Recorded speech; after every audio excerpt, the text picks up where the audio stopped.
gobolka Sanaag maayarka degmada Cerigaabo iyo qaar ka mid ah golaha deegaanka cusub ayaa booqday dhismaha waddo 3 kiiloomitir oo dawladda hoose ka fulinayso gudaha magaalada Cerigaabo taasoo ah waddo muhiim ah waxaana halka ay ka bilaabmayso waddadani oo ahayd hotel Ugbaad ugu horeyn ka hadlay xogayaha fulinta degmada Cerigaabo Said Cumar Cabdi maayar ku-xigeenka saraakiisha ciidamada iyo qaar ka mid ah xildhibaanada golaha deegaanka degmada Cerigaabo kuwaas oo aad u soo dhaweeyay dhismaha waddadan 3 kiiloomitir ee laamiga 2 kiiloomitir oo kamida waxa fulintiisa leh dawladda hoose ee degmada Cerigaabo waxay ahayd qorshihii sanadkii hore ee golihii hore naga tagay ay sii dhigeen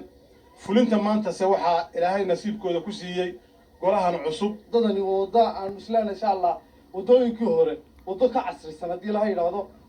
ummadana waxaan leenahay wax qabadka waxa la yiraahdaa ma soo boodaan laakiin ma soo dhuukiya wadadani waxaan filaynaa inay ka duwanaan doonto wadooyinka hore la dhisi jiray waxay yeelan doontaa drainage-ki halkii biyo marayeen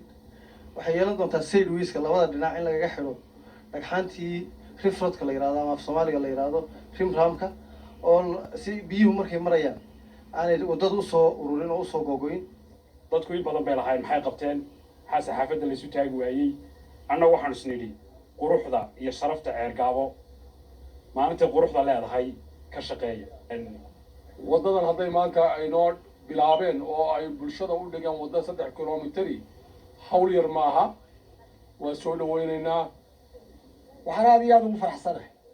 waxqabadka degdega oo golaha deegaanka cusub isagoo kii hore balangeliyay qorshihii kii hore sameeyay ay tahay haddana ay ku dhaqaaqeen golaha deegaanka ee cusubi maanta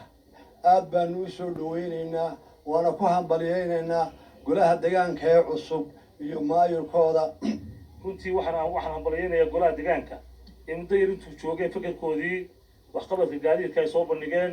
iyo wadooyinkan ay degdeg ay talaabadan u qaadeenba oo ku hambalyeynaya sidoo kale waxaa halkaasi ka hadlay xildhibaan Mubarak Muuse oo ka tirsan golaha wakiilada gobolka Sanaag maayarka degmada Cerigaabo mudane Ismaaciil Xaaji Nuur iyo barasaab ku-xigeenka gobolka Sanaag ahna kusimaha barasaabka Maxamed Khaliif Nuur oo ka warbixiyay muhiimadda ay wadooyinkan u leeyihiin bulshada magaalada Cerigaabo waxa weeyaan wado halbowlaha magaalada